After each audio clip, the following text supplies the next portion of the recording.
going on? It's Ash here coming at you today in Raid Shadow Legends. Ooh, welcome to the video today, guys. Some juicy stuff for you guys. Heads are rolling. Is that what they're saying? Heads are rolling? Yeah, that's what's happening, but it's not because of Hydra Clan Boss.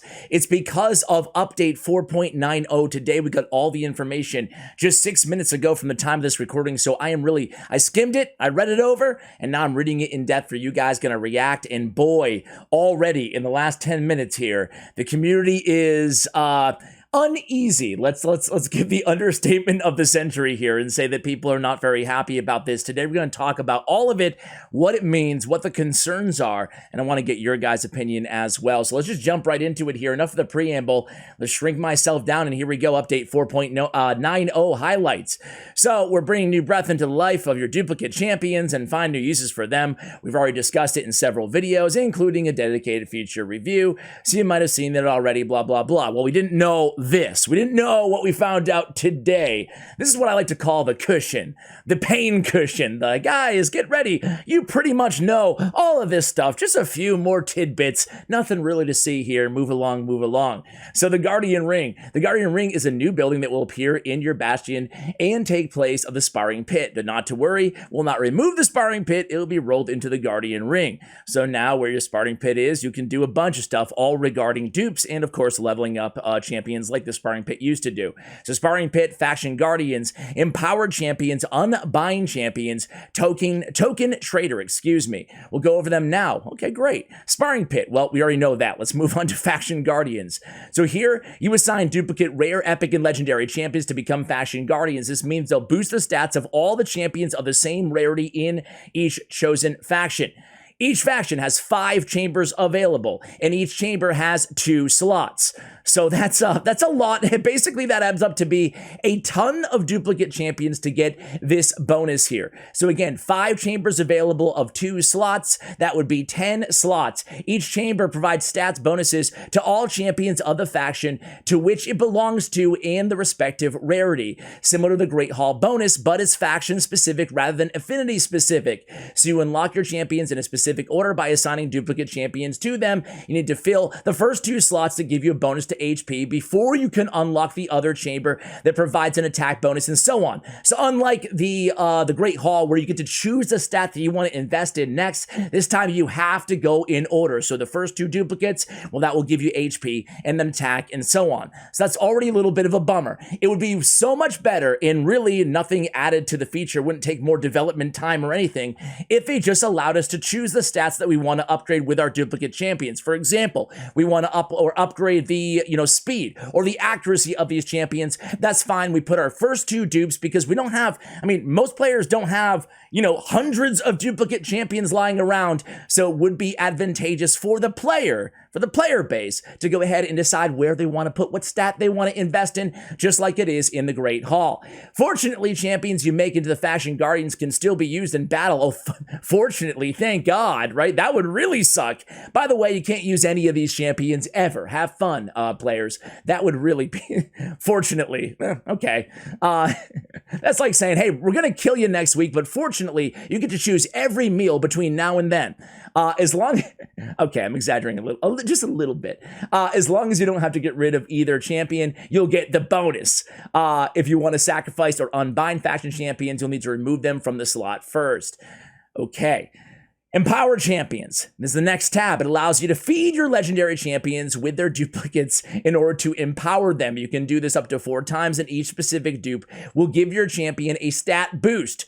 But just don't forget that you'll be losing these duplicates forever, and think twice before making that sacrifice. Also, champions who have been fully empowered cannot be used to empower other champions. Now listen, guys, there are a bunch of leaked images going on out there right now. I'm not going to include them in this video. Talking about the stats, this is important. Talking about the stats you will gain if you use sacrifice, I should say, not use. If you sacrifice other duplicate champions in order to make one better, right? And let me tell you, I've asked Plarium about this. They said those numbers are not final. They're far from final, and they very likely will change. So we don't know for sure. They could be final, but I feel like showing them is just going to be kind of irresponsible. We don't know for sure, but I will say this. Listen up, and this is the biggest concern for me out of this entire system. I will say that these dupes that you're sacrificing a legendary champion, forever gone. in the stat bonuses that you get for each of these champions to power up another champion are really, really, really good. Really incredible. That's good for the person who happens to have 4 dupes of Sify the Lost Bride. However, it's bad for everybody else in the player base. Why is this bad? We've talked about it a few times here on the channel. This is really the worst thing that can happen in a game like this. And I don't want to be hyperbolic here because I don't think this is the death of Raid Shadow Legends or anything like that. However, this is a big concern and I hope they address it. And that is, if the rich get richer, if the big spenders in this game and I'm talking about not the whales, I'm talking about the 1% of the whales, right? The 1% of the whales. If they're able to take 4 legendary champions and roll them into another legendary champion and have this incredible stat boost, basically almost double the champion that they were previously, and this is with the most overpowered legendaries in the game, it's going to create a huge chasm between the haves and the have-nots, and really it's going to be a recipe for the rest of the player base, 99.99% of the players, to never be able to compete with those players. Now, you can argue that already exists in the game. However, I would say not to this degree. This is the first and really massive change that we've seen in terms of really bridging that gap between the big upper echelon spenders and the rest of us. So, you know, I don't know. Forget about it, right? Basically, forget about ever, vying for contention in the late game of Raid Shadow Legends, especially with PvP coming in 2022. What sense is real-time PvP, which sounds like an amazing feature, the little nuggets and tidbits I picked up on. Personally, it's my most awaited feature in the game. What good is it? What good is it if, there's a selection of maybe 300 players in this game that really you can't even contend with because of this dupe empowerment system? Okay, I'm off my soapbox, but I think empowering champions is going to be very, very, very bad for the game because of that incredible stat boost. I'm okay with a small stat boost. I'm talking a very small stat boost. I'm okay with aesthetics being added to those champions. I'm not okay with making these champions just, plus 40% speed or the type of numbers I'm seeing thrown around. That is unbelievable. Unbind champions and token trader. Now this one, on a little bit of good news for you guys. I don't want to sound like I'm complaining glass half empty the entire video. This one is pretty cool. This feature lets you release or unbind duplicate champions from service. You'll lose that champion forever, but you'll get a number of life tokens in return. These life tokens can be used in the token trader tab to buy a legendary champion from the current list. Most of those champions were part of fusion events in the past, so we wanted to give everyone a chance to get them, if I can speak. These champions will include Molly Tankard, Fushan, Tomb Lord Foley, Manaya, and even the Jolly Sir Nicholas. I personally would love to have Manaya and Sir Nicholas on my team. I have the rest, but I'm excited to get those too. We also have new champions here. You guys can go ahead and take a look at them. As a matter of fact, before we take a quick look at these, you know what? I'm going to cover these champions in another video. I just want this video to be rather concise and about, the news that we have here. I'll include a link if you want to check out these champions, but they do seem pretty cool. I want to read some of the responses here so far. Now, again, this was just posted to the community. Can't wait to stop caring about the game once the empowerment feature goes live. Such trash additions. Review bomb the hell out of this game with 1 stars until they nerf the empowerment system. This system makes it feel like 2 years I've spent farming gear so I can barely manage to compete in Gold 2 tag.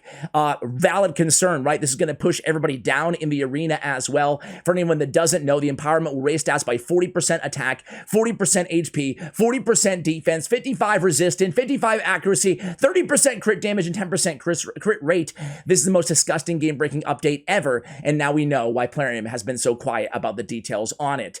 Okay, so again, those numbers are not final, but yes, those are the numbers I was referring to earlier. That is absolutely bonkers. All right, thanks, I hate it, Faction Guardians.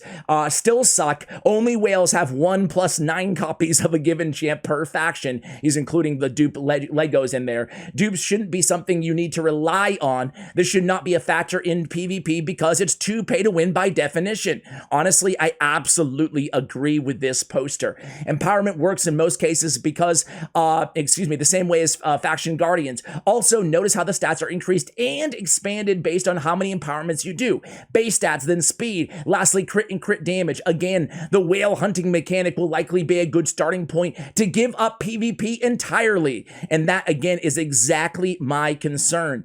Unbinder, the most fair option in the dupe system, which, again, I agree with here. Really, Yuki, Tamuri here, and myself are in total agreement here because expensive as hell. 8 Lego dupes for St. Nick, 6 for Tomb Lord. I will not hold my breath. That is true. That is true, right? Quality of life. And again, we've seen some numbers, 8 Lego dupes for Sir Nick, 6 for Tomb Lord. I've seen those numbers as well. Cannot confirm officially, though. Quality of life, they finally gave a quality of life improvements to payment-friendly option first. Again, at least they showed they can do the bare minimum for their players once in a while. Thanks, I'm out. Champion power is insanely broken. Can't believe you are going through with this. With this current in champion empowerment, the message is quite clear. If you're not spending millions, why bother spending it all? Seriously, if even mid-spenders have zero chance to compete with higher levels, what's the point? Why bother? Honestly, guys, I'm going to end it here because we could read comment after comment after comment of this same sentiment being echoed by the community right now, and I totally agree. And here's the sick, demented part of it, and I will end this video on this note. I would say on average, I spend around $1,500 a month on Raid Shadow Legends, mostly in shard opening videos for you guys. So I'm a rather big spender, but let me tell you guys, make no mistake about it. There are people spending $5 to $10 to $15 and more $1,000 a month on this game. I cannot compete with them. I am a minnow here. I am not a whale. I will not be able to compete. Me, dirty pay-to-win Ash with 16 million player power, I will not be able to compete in this new system, especially when they launch PvP in 2022. I'm disappointed. Color me bad here in this video. I hate to be so negative about it, but I'm concerned. This is something that's pretty massive, pretty major, and it will change really a lot of the dynamics between the haves and the have-nots in this game, really even separating, to his point, Tyre here, really separating even the semi-big spenders with the true whales of this game. And really, if I'm going to spend millions of dollars in this game, I'd rather actually own a piece of the game and go cover an NFT game. Or a blockchain game. I will end it there, guys. Obviously, I'm still covering the game. I still love the game, and I'm optimistic for the future of this game, but this is a huge, huge thorn in my side after really looking forward to not just Hydra Clan Boss, but everything possibly coming in 2022. So we will remain, up to date on this news story if I have any updates, including a Plarium response. Expect to hear that uploaded almost immediately after they give it. I will also ask questions and share the answers with you guys. Thank you so much for watching, and as always, take care, guys.